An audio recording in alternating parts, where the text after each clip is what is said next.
कई दिनों से जंगल में बारिश हो रही थी। ए भगवान, पता नहीं ये बारिश कब रुकेगी। पूरे घोंसले में बारिश का पानी टपक रहा है। अरे मोनी, जल्दी भाग, कहीं ये घोंसला टूट के गिर न जाए।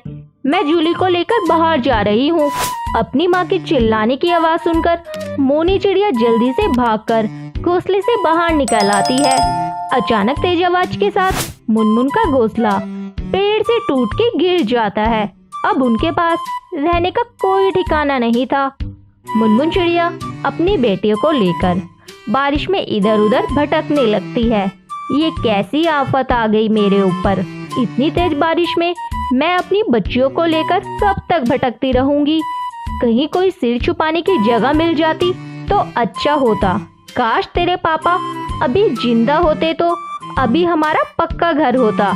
इस तरह हमें दर बदर की ठोकरें नहीं खानी पड़ती।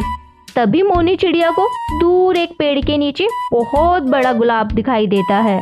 माँ देखो, इस पेड़ के नीचे एक बहुत बड़ा गुलाब पड़ा हुआ है। चलो चलकर गुलाब में छुप जाते हैं। मुनमुन चिड़िया अपनी बेटियों के साथ उस पेड़ की तरफ जाती है। अरे ये तो गुलाब का फूल लग रहा है, इसमें दरवाजा और खिड़कियां भी है। मुनमुन चिड़िया जल्दी जल्दी उस गुलाब के अंदर अपनी बेटियों के साथ चली जाती है। अरे मोनी, ऐसा लग रहा है जैसे इस घर में पहले से कोई रह रहा हो। कोई बात नहीं माँ, चाहे इस घर में कोई भी रह रहा हो, मगर हम इस घर को छोड़ के कहीं नहीं जाएंगे। तभी मुनमुन की छोटी बेटी जूली भोजन मांगने लगती है। माँ, मुझे भूख लगी है, मुझे कुछ खाने को दो। जूली, तू पागल हो गई है क्या? इस बारिश में माँ भोजन लेने कहाँ जाएगी? चुपचाप सोने की कोशिश कर। मोनी दीदी, मुझे नींद आ रही है, भूख से पेट में दर्द हो रहा है। माँ, मुझे भूख लगी है, कुछ खाने को दो। चुप हो जा कमबख्त, मेरा दिमाग मत खा। वैसे भी इस बारिश में जान बचाना मुश्किल हो रहा है और तुझे खाने की पड़ी है। मोनी चिड़िया, इसे थोड़ा पानी पिला दे और फिर तुम दोनों बहनें सो जाना। मोनी चिड़िया अपनी बहन को पानी पिलाती है और फिर दोनों बहनें सो जाती है। चलो, मेरी दोनों बच्चियां तो सो गई, लेकिन मैं नहीं सो सकती। मुझे रात भर जगकर इनकी रखवाली करनी होगी। इतनी बारिश में कहीं कोई जहरीला जीव जंतु इस घर के अंदर ना आ जाए। रात भर मुनमुन चिड़िया जगकर अपनी बेटियों की रखवाली करती है। सुबह होने पर उस गुलाब में रहने वाले कालू कौवे की आवाज सुनाई देती है। कौन है रे मेरे घर के अंदर? जल्दी दरवाजा खोल, मैं बारिश में बाहर भीग रहा हूँ। मुनमुन चिड़िया दरवाजा खोलती है। ए चिड़िया, ये मेरा घर है, चल निकल मेरे घर से। नहीं निकलूंगी, जाओ, जो करना है कर लो। जब मैं इस घर में आई थी तो ये घर खाली पड़ा हुआ था। मैं कल भोजन लेने गया था और तेज बारिश होने लगी, इसलिए मैं कल घर नहीं आ पाया। चल अब जल्दी निकलो यहाँ से।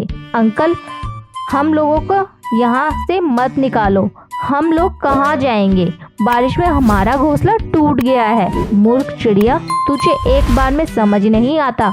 मैं बोल रहा हूँ ना, यहाँ मेरा घर है और यहाँ से निकल। मैं नहीं रहने दे सकता। कालू भैया, मैं आपसे विनती करती हूँ, मुझे और मेरी बेटियों को इस घर से बाहर मत निकालिए।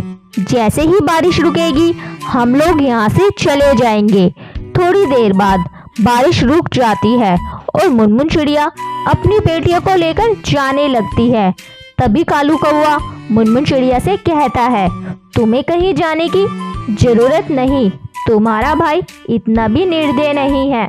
तुम लोगों को इस घर से बाहर निकाल दे। अब से हम लोग साथ साथ रहेंगे। ये लो, कुछ खाना खा लो और अपनी बेटियों को भी खिला दो। कालू कौवा मुनमुन चिड़िया को अपनी बहन बना लेता है और फिर सभी उस गुलाब के घर में खुशी खुशी रहने लगते।